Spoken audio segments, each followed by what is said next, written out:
জামাই। হ্যাঁ দর্শক, আপনারা ঠিকই শুনছেন, এখানে এমনই একটা ঘটনা ঘটে গিয়েছে, তার সাক্ষী হতে যাচ্ছি আমরা। মা মেয়ের এক জামাই, এ কেমন আজব ঘটনা। চলুন দর্শক, বিস্তারিত তাদের কাছ থেকেই জানার চেষ্টা করব। আসসালামু আলাইকুম। আচ্ছা, আপনি তো তার মা।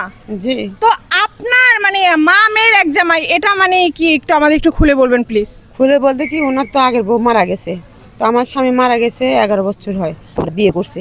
আচ্ছা, বিয়ে করছে ভালো কথা, তাহলে ও যদি আমার বিয়ে করে, আমার বাচ্চা তো অবশ্যই মেয়ের মতো না, তাহলে মেয়ের মতো ভালো কথা, লালন পালন করে বড় করতে। মাঝে মাঝে দেখি ঘরের মধ্যে গল্প করে, মানে কথাবার্তা বলে, তো আমি চিন্তা ভাবনা করি যে বাপ বেটি তো সমস্যা কি, আমি তো এগুলো মাথায় কখনো আনি নাই।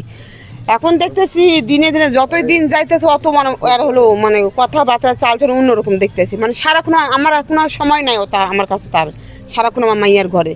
তাহলে মাইয়ার ঘরে সবসময় থাকে, কারণটা কি, আজকে আমি দুপুরবেলা ঘরের মধ্যে ঢুকে দেখি দরজা লাগানো, আমি আধা ঘন্টা দরজা ধাক্কাচ্ছি, তারপর দরজা খুলে। আচ্ছা, তারা তো এমনি দরজা লেগে মা মানে মেয়ের সাথে কোনো কথাও বলতে পারে, আপনি কি ক্লিয়ার যে তাদের সাথে কোনো অবৈধ সম্পর্ক, তারা বিয়ে করছে এরকমের কোনো কিছু আমাদের একটু ক্লিয়ার করবেন? হ্যাঁ, জানালা দিয়ে দেখি, মানে আমার সাথে যেটা করে স্বামী স্ত্রী কি করে, এটা তো তুমি বোঝোই রে মা, ওটা তো খুলে করার কোনো। আচ্ছা, যাই হোক, বেশি গভীরে যাব না, আমরা একটু তার হাজবেন্ডের কাছে একটু জানার চেষ্টা করব।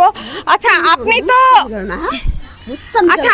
তো এই মেয়ে তো আপনারই সন্তান, তো আপনি আপনার সন্তানকে কিভাবে বিয়ে করলেন আমাদের একটু জানাবেন প্লিজ। আমাদের বুড়ো বয়সে করলেন, আপনি কাজটা ঠিক হইছে, কথা কইতে দেন না। সন্তানকে কিভাবে বিয়ে করলেন আমাদের? আরে না বুঝলে কেমনে আপনি কইতে বল না, না শুনলে এই যে এই মাইয়া, হ্যাঁ এই মাইয়া আমার না, ঠিক আছে, আমার রক্তের না, ওই এইটা নিয়েছে ওর জামাই, তাহলে এই মেয়ের আমি বিয়ে করলে ওইটা আমার মাইয়া না, আমার রক্তের, আমার আরে ভাই নাকি, হ্যাঁ এই মেয়ে, তাহলে অসুবিধা দেখি। এই মেয়ের ছোটকালের থেকে, এই মেয়ের আমি ছোটকালের থেকে ঠিক আছে, আমি করতেছি, কি করতেছি জানেন, লালন পালন করে এইটার বড় করছি, এই খরচা করছি, কত পয়সা যে আমার গেছে, অগণিত পয়সা গেছে, তো এইটার প্রতি আমার একটা মায়া পড়ছে, এই বাড়িতে থাকছে, তা আমি এই মেয়ের আবার আরেক বেটার কাছে বিয়া দিয়া দুমু কন, এই যে পয়সাগুলো যে ইনভেস্ট করলাম, আমি বড় করলাম, আমার একটা হক আছে না, তাই আমি ভাবলাম যে চিন্তা করে যাক ওই এই বাড়িতে থাকুক। তার জন্য এত বড় একটা নিকৃষ্ট কাজ করতে আপনার কোনো বিবেকে বাধা দিল না? আরে নিকৃষ্ট কই, ওই তো আমারই মাইয়া না, আরেক বেটার মাইয়া। ওই কোন নিজের মাইয়া হইলে নিজের মাইয়া জুতা দিয়ে পিটা। আচ্ছা দর্শক, আমরা একটু মেয়ের সাথে কথা বলার চেষ্টা করব। আসলে মেয়ে তার বাবাকে এভাবে নিজের সজ্ঞানে কিভাবে বিয়ে করলো। আচ্ছা, উনি তো আপনার বাবা হন, তো আপনার মায়ের হাজবেন্ড, তো আপনি এটা কিভাবে সায় দিলেন, আপনি কিভাবে রাজি? আচ্ছা আপু, এটা আমার মায়ের হাজবেন্ড, কিন্তু আমার কিন্তু বাবা না, তার সাথে কিন্তু আমার কোনো রক্তের সম্পর্ক নেই। আর সে আমাকে ছোট থেকে লালন পালন করে বড় করছে, খাওয়াই দেওয়া যা চাইছি সবই দিচ্ছে। এখন সে চাইছে আমি অন্য কারোর কাছে না যাই, সে আমাকে ওরকম ভালোবাসা দিছে, আমিও তার ভালোবাসা নিছি, আর সে আমাকে সারা জীবন ধরে রাখতে চাইছে, এই জন্য হাত ধরছে, আমিও ধরছি। তার সাথে আপনিও একমত? হ্যাঁ, আমি একমত।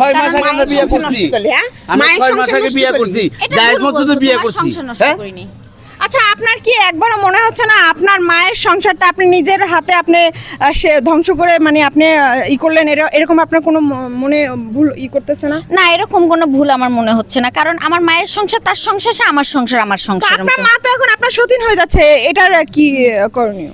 এখন এটা কিছু করণীয় কি আছে? এখন যখন আমি বিয়ে করে ফেলছি তখন তো থাকতেই হবে। তুই গলা ধরে দে, মনে না আমি মরি। তার মানে আপনি আপনার মাকে সতীন হিসাবে এই বাড়িতেই তা আপনার মার হাজবেন্ডের সাথে সংসার করার ইচ্ছুক, তাই তো?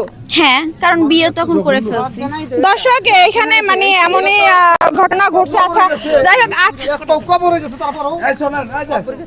আচ্ছা আমরা একটু গ্রামবাসীর সাথে কথা বলার চেষ্টা করবো।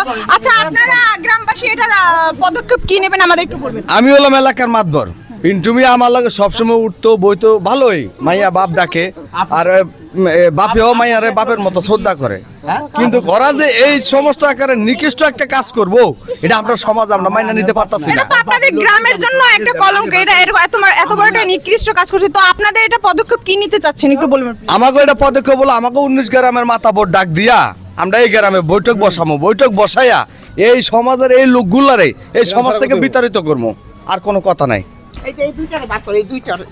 এই দুইটারে বার করো। আচ্ছা দর্শক, মানে এখানে মানে পুরা কথা বলার কোনো পরিস্থিতিই নাই। এখানে এমন একটা ভুল তারা করে বসেছে, মানে মা মেয়ের এক জামাই, তারা মাকে সতীন হিসাবে মেনেই এরা সংসার করার সিদ্ধান্ত নিয়ে ফেলছে অলরেডি।